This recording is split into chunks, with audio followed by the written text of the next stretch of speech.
अस्सलामुअलैकुम, मैं हूँ रज़ी एहसन। उम्मीद है आप लोग खैरियत से होंगे।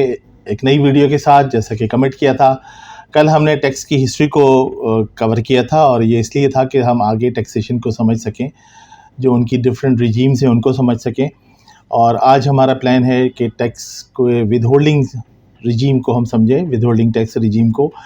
जैसा कि कल भी मैंने ज़िक्र किया था कि 1944 में पे एज़ यू अर्न का कॉन्सेप्ट आया, यानी जिस वक्त पे अर्न किया जाए उसी वक्त टैक्स दे दी जाए। गवर्नमेंट की इंटेंशन ये होती है कि आखिर में कहीं कोई अपना लॉस डिक्लेयर करके टैक्स को सेफ ना कर ले, तो वो एक continuous stream of income government को मिलती रहती है और टैक्स पेयर का बेनिफिट इसमें ये नज़र आता है कि जैसे वो कोई पार्ट्स में पे कर देगा तो लिहाजा उसके ऊपर एक तरह से बर्डन कम हो जाएगा। लेकिन बहुत सारी चीज़ें ऐसी हैं जिनको समझना ज़रूरी है। हम Aahista Aahista normal tax regime को भी देखेंगे, हम प्रिजम्पटिव टैक्स को भी देखेंगे, हम विदहोल्डिंग टैक्स को भी देखेंगे, मिनिमम टैक्स रिजीम को भी देखेंगे और इंशाल्लाह हम कोशिश करेंगे कि कॉन्सेप्ट्स के साथ फिर हम चीज़ों को समझें। तो आज की जो मेन चीज़ें जिन्हें हम कवर कर रहे हैं, उसमें हम कवर करेंगे कि सबसे पहले तो हम ये देखते हैं कि ऑब्जेक्टिव क्या है इनकम टैक्स का।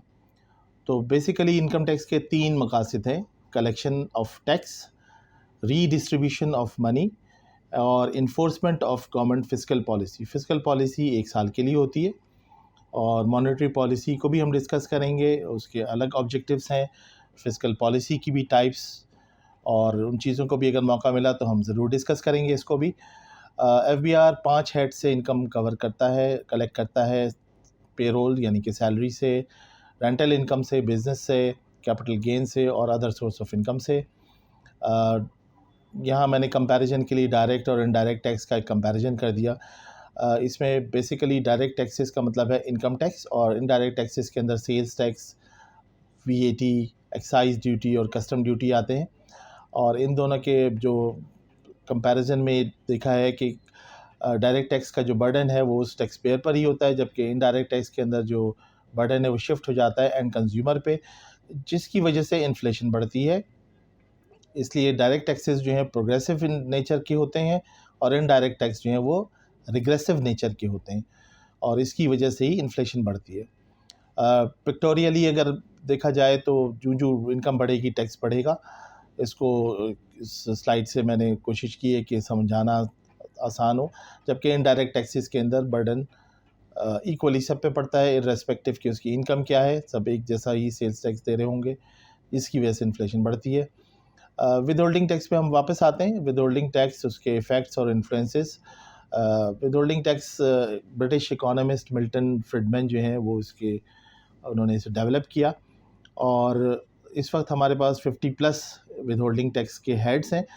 और जो इम्पॉर्टेंट बात इसमें समझने वाली वो ये है कि विदहोल्डिंग टैक्स में टैक्स पेयर ही रेवेन्यू कलेक्ट कर रहा होता है विदाउट एनी इंसेंटिव, और जो एफबीआर की कलेक्शन है उसका 85% जो है वो टैक्स पेयर ही कलेक्ट कर रहा होता है। फॉर एग्ज़ाम्पल, अगर मैं कोई चीज़ ख़रीदता हूँ और पेमेंट मैं कर रहा हूँ, तो मैं उस पेमेंट में से एक सर्टेन पोर्शन, जैसा कि लॉ बताता है, वो डिडक्ट करके ट्रेजरी में जमा करूँगा और उसका चालान और प्लस जो रेस्ट ऑफ द मनी जो मुझे देनी है वो मैं पे करूँगा, तब ये कंप्लीट होगा एज अ लॉ। अगर कोई प्रॉपर्टी ख़रीदता है तो वो 236 सी में के में जो है पेमेंट कर रहा होगा। इसी तरह बेच रहा है तो वो 236 सी में जो एडजस्टेबल है फिर आगे जाके। इसी तरह अगर कोई एम्प्लॉयर है, एम्प्लॉई को सैलरी दे रहा है, तो वो सेक्शन 149 में उसको पेमेंट करते वक्त उसका एक टैक्स होल्ड कर लेगा, एंड सो फोर्थ। लेकिन इन विदहोल्डिंग टैक्सेस के अंदर जो सारी मेहनत है वो टैक्स पेयर की अपनी है। एफबीआर का इसमें इतना कंट्रीब्यूशन नहीं है, और ये एफबीआर के कलेक्शन का 85% है। फिर इसमें एक और इंटरेस्टिंग बात यह है कि इन 50+ हेड्स के अंदर सिर्फ 9 विदहोल्डिंग टैक्सेस ऐसे हैं जो उस रेवेन्यू का जो थ्रू विदहोल्डिंग टैक्स आती है उसका 85% कलेक्ट करते हैं। बाकी कुछ ऐसे टैक्सेस हैं जो रेवेन्यू कलेक्शन उनका मकसद नहीं है, बल्कि उनका मकसद ट्रैकिंग है। जैसे 236G है, 236H है, नॉमिनल सा उसके ऊपर डिडक्शन होगा 1.5%, कहीं किसी जगह पे 1% डिडक्शन हो रही होती है। तो रेवेन्यू कलेक्शन उसका मकसद नहीं होता, बल्कि उसका मकसद होता है कि उस मैग्नीट्यूड को आइडेंटिफाई करना और ट्रैक करना। विदहोल्डिंग टैक्सेस के अंदर हम कोशिश करेंगे कि इसको जितनी डिटेल में देख सकें वो हमारे लिए अच्छा होगा, क्योंकि मैंने जैसे कल भी अपनी वीडियो में बताया था कि हमारे जो कॉस्ट ऑफ डूइंग है बिज़नेस की, वो विदहोल्डिंग टैक्स की वजह से ही बढ़ती है, और हमें वो स्टाफ रखना पड़ता है जो उन टैक्सेस को हैंडल कर सके, उनको वक्त पर की पंच कर सके, फ़ाइल कर सके, वक्त के ऊपर सिस्टम में पंच कर सके, फ़ाइल कर सके, सबमिट कर सके रिटर्न्स को, और मॉनिटरिंग के वक्त उस डेटा को दोबारा से रिकंसाइल करा सके टैक्स ऑफिसर को, अदरवाइज़ उसमें पेनल्टीज़ लगती हैं। तो जो मेन अगर हेड्स में डिवाइड करें तो विदहोल्डिंग टैक्स जो है वो इंपोर्ट्स पे लगता है, विदहोल्डिंग टैक्स जो है वो सैलरी के ऊपर लगता है, विदहोल्डिंग टैक्स जो है वो डिविडेंड्स पे लगता है, विदहोल्डिंग टैक्स जो है वो इंटरेस्ट पे लगता है, विदहोल्डिंग टैक्स नॉन रेजिडेंट के ऊपर लगता है, विदहोल्डिंग टैक्स जो है वो इसी तरह गुड्स, सर्विसेज और कॉन्ट्रैक्ट्स के ऊपर लगता है।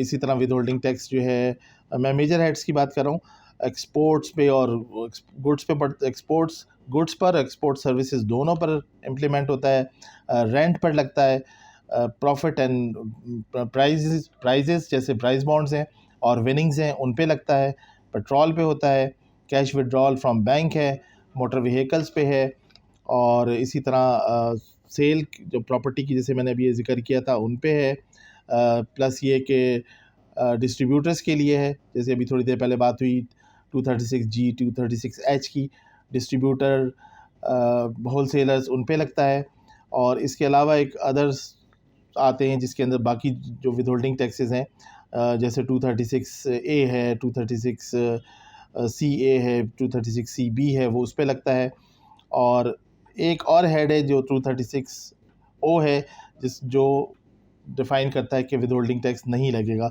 और ये रिज़र्व है फेडरल गवर्नमेंट के लिए और फॉरेन डिप्लोमेट्स के लिए, और जहाँ एग्जाम्पशंस हैं उनके लिए।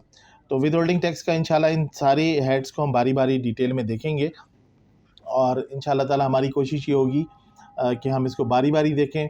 प्रॉब्ली हम सैलरी से पहले शुरू करेंगे, क्योंकि जो मेजर हमारे पास जो लोग हैं, जो टैक्स पेयर हैं, वो हम तकरीबन 3 मिलियन से ऊपर हैं, लेकिन उसमें से 3 मिलियन में से तकरीबन 1.4 मिलियन जो हैं वो सैलरीड लोग हैं। तो सैलरीड लोगों को और उनके विदहोल्डिंग टैक्सेस को हम पहले डिस्कस कर लेते हैं इंशाल्लाह ताला, और उसके बाद फिर हम सर्विसेज, गुड्स और कॉन्ट्रैक्ट्स के विदहोल्डिंग टैक्स जो सेक्शन 153 के अंदर आते हैं उनको देखेंगे। तो सेक्शन 149 को और सेक्शन 153 को पहले हम डिस्कस कर लेंगे, फिर उसके बाद हम बाकी टैक्सेस को देखेंगे। अगेन आपसे रिक्वेस्ट है कि चैनल को लाइक करें, सब्सक्राइब करें, और इंशाल्लाह ताला मैं आपको अपडेट देता रहूँगा। और इसके अलावा मेरी कोशिश होगी कि कुछ और कॉन्सेप्ट्स जो जैसे कॉन्ट्रैक्ट, जैसे हमारे कॉन्स्टिट्यूशन से रिलेटेड हैं या बेसिक बिजनेस लॉस हैं, उनको भी आपके साथ डिस्कस करूँ। थैंक यू वेरी मच, शुक्रिया।